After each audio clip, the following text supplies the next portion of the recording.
اسلامی جمہوریہ پاکستان دنیا کا وہ واحد ملک ہے جو اسلام کے نام پر وجود میں آیا۔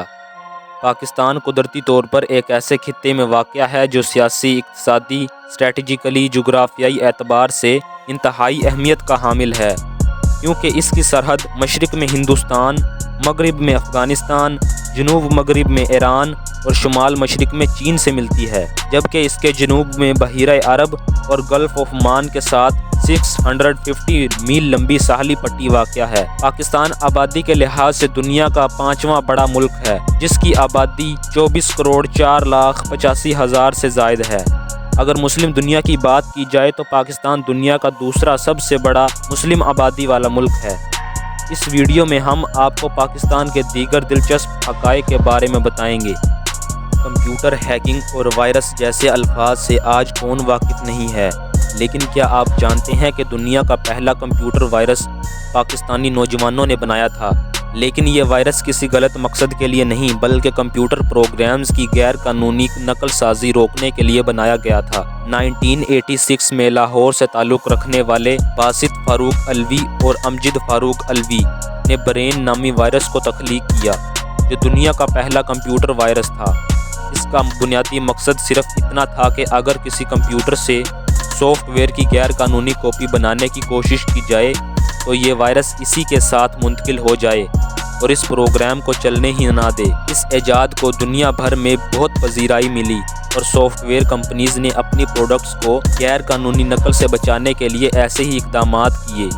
لیکن جیسے جیسے کمپیوٹر نے ترقی کی اور اس کا استعمال بڑھا، ویسے ویسے جرائم پیشہ لوگوں نے بھی وائرس تیار کرنا شروع کر دیے، اور صرف چند ہی سال میں وائرس تیار کرنا جرائم پیشہ کارروائی بن کر رہ گیا۔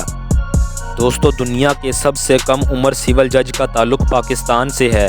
جی ہاں دوستو، پاکستان ہی وہ واحد ملک ہے جہاں دنیا کے سب سے کم عمر شخص نے سول جج کا عہدہ سنبھالا۔ جولائی 1952 میں محمد الیاس نے لاہور میں سول جج کا عہدہ سنبھالا تو ان کی عمر صرف 20 سال اور 9 مہینے تھی۔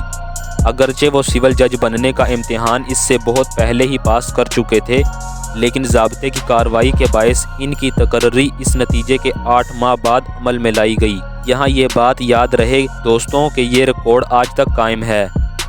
دوستو، ڈاکٹر نعیم تاج نے ایک بار نہیں بلکہ 2 بار ایسے زبردست کارنامے سر انجام دیے جس سے نہ صرف دنیا حیران ہوئی بلکہ دونوں مرتبہ ان کا نام Guinness book of world record میں شامل کر لیا گیا۔ پہلا کارنامہ ڈاکٹر نعیم تاج نے جنوری 2012 میں سر انجام دیا، جب انہوں نے جدید ٹیکنالوجی لیپروسکوپی کی مدد سے 70 سالہ رشیدہ بی بی کا کامیاب آپریشن کیا۔ اس آپریشن میں انہوں نے 55.5 سینٹی میٹر بڑا پتا محض 1 سینٹی میٹر کا کٹ لگا کر نکالا۔ اس سے پہلے اتنے بڑے سائز کا پتا بذریعہ لیپروسکوپی نہیں نکالا جاتا تھا۔ اس مایہ ناز ڈاکٹر نے دوسرا کارنامہ 27 ستمبر 2014 کو اس وقت سر انجام دیا جب انہوں نے 4 سال 3 ماہ عمر کے کم عمر ترین بچے کا لیپروسکوپی کی مدد سے کامیاب آپریشن کیا۔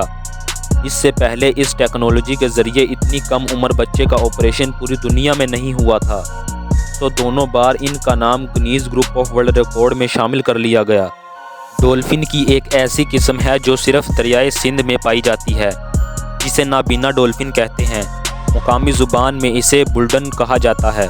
19ویں صدی تک یہ ڈولفن 3000 میٹر طویل دریائے سندھ میں ہر جگہ موجود تھی، لیکن ڈیمز اور بیراجوں کی تعمیر کی بدولت پانی کی کمی کے باعث اب یہ صرف دریا کے 1300 کلومیٹر یعنی جنوبی پنجاب اور بالائی سندھ میں ہی پائی جاتی ہے۔ دریائے سندھ میں پائے جانے والی یہ ڈولفن کی قسم بنیادی طور پر نابینا ہوتی ہے، لیکن یہ روشنی اور آواز کے ذریعے اپنے راستے اور شکار کا انتخاب کرتی ہے۔ جنگلی حیات کے عالمی ادارے نے اسے تیزی سے معدوم ہونے والی جانوروں میں شامل کر لیا ہے۔ پاکستان میں موجود چھانگا مانگا جنگل دنیا کا سب سے بڑا مصنوعی جنگل قرار دیا جا چکا ہے۔ اسے دنیا کے قدیم ترین ہاتھ سے لگائے جانے والے جنگلات میں سے ایک جانا جاتا ہے۔ جنگلات میں شجر کاری کا آغاز 1866 میں ہوا، جب برطانوی دور حکومت میں بنائے جانے والے اس مصنوعی جنگل کا مقصد اس وقت کے اسٹیم انجنز کو لکڑی فراہم کرنا تھا۔ گوادر کی بندرگاہ دنیا کی سب سے گہری بندرگاہ ہے، جو پاکستان کے صوبے بلوچستان میں بحیرہ عرب پر واقع ہے۔ اس بندرگاہ کی اہم ترین خاصیت یہ ہے کہ یہاں کا پانی گرم ہے۔ یہی وجہ ہے کہ قدرتی صلاحیت کے باعث چین کے علاوہ بہت سے ممالک اس بندرگاہ پر سرمایہ کاری کرنے کے لیے دلچسپی دکھا چکے ہیں۔ گوادر بندرگاہ پر پاک چین اقتصادی راہداری کے تحت بننے والے بین الاقوامی ہوائی اڈے پر دنیا کے سب سے بڑے مسافر بردار طیارے A380 کے اترنے کی سہولت بھی ہوگی، جو کہ ایک منفرد اعزاز ہے۔ بلند ترین پہاڑوں اور دشوار گزار راستوں پر تعمیر ہونے والے قراقرم ہائی وے کو دنیا کے سب سے طویل پختہ سڑک ہونے کا اعزاز حاصل ہے۔ 8واں عجوبہ کہلائے جانے والی قراقرم ہائی وے پاکستان سے چین تک پھیلی ہوئی ہے۔ اسکواڈ لیڈر محمد محمود عالم MM عالم پاک فضائیہ کے لڑاکا ہوا باز تھے۔ MM عالم کو 1965 کی جنگ کے حوالے سے ہمیشہ یاد رکھا جائے گا، جب انہوں نے 1 منٹ سے بھی کم وقت میں بھارت کے 5 ہنٹر جنگی طیارے مار گرائے اور اس کے باعث انہیں بہت شہرت ملی۔ MM عالم کا یہ کارنامہ نہ صرف پاک فضائیہ کی تاریخ میں سنہرا باب سمجھا جاتا ہے، بلکہ جنگی ہوا بازی کی تاریخ میں بھی ریکارڈ ہے۔ ان کی بہادری کو سراہتے ہوئے ملک پاکستان نے انہیں ستارہ جرات سے بھی نوازا تھا۔ یاد رہے کہ یہ ریکارڈ عالمی ریکارڈ میں شامل نہیں ہے۔ دوستو، پاکستان کے بارے میں یہ دلچسپ حقائق آپ کو کیسے لگے، ہمیں کمنٹس میں ضرور بتائیں۔